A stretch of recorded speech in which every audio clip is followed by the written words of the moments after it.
Donald Trump envisage d'envoyer l'armée américaine frapper directement au Mali.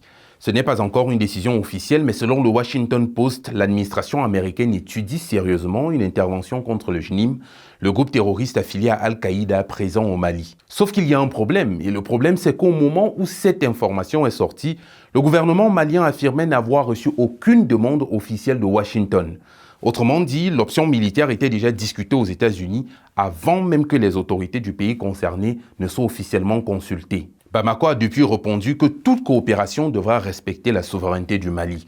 Mais avant de continuer, si tu aimes ce type de contenu qui t'explique simplement les grands enjeux africains, je t'invite rapidement à télécharger notre application Afromédia disponible sur Android et iOS où tu pourras consommer notre contenu non censuré et ce au quotidien. En décembre 2025, l'armée américaine a bombardé des positions présentées comme appartenant à l'État islamique au Nigeria. En mai 2026, de nouvelles opérations aériennes et terrestres ont été menées conjointement avec l'armée nigériane pour cibler l'ISWAP. Selon l'état-major nigérian, ils auraient éliminé 175 combattants. Et dans le même temps, Washington aurait déjà envoyé environ 200 militaires pour former les forces armées nigérianes. Mais ce consentement nigérian est arrivé après que Donald Trump ait publiquement menacé d'intervenir militairement. Selon plusieurs sources médiatiques, Abuja a donné son consentement aux opérations militaires pour ne pas perdre la face, car avec ou sans leur validation, les États-Unis auraient frappé de toute façon. We're going to do things to Nigeria that Nigeria is not going to be happy about and may very well go into that now disgraced country, guns are blazing. Dès lors, une question se pose.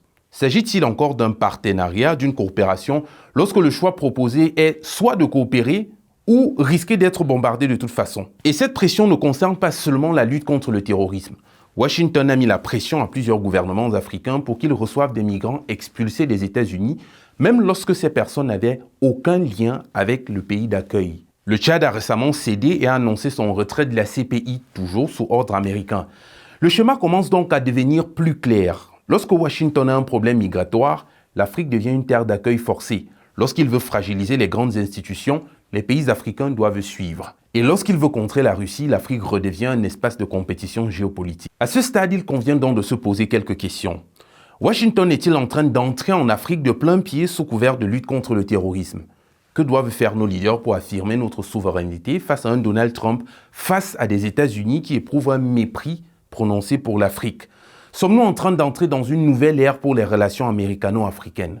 Discutons en commentaire, je suis Livingston Amand. C'était Afro au quotidien. Continuez de suivre Afromédia pour un narratif africain sans complaisance, mais sans condescendance. À demain.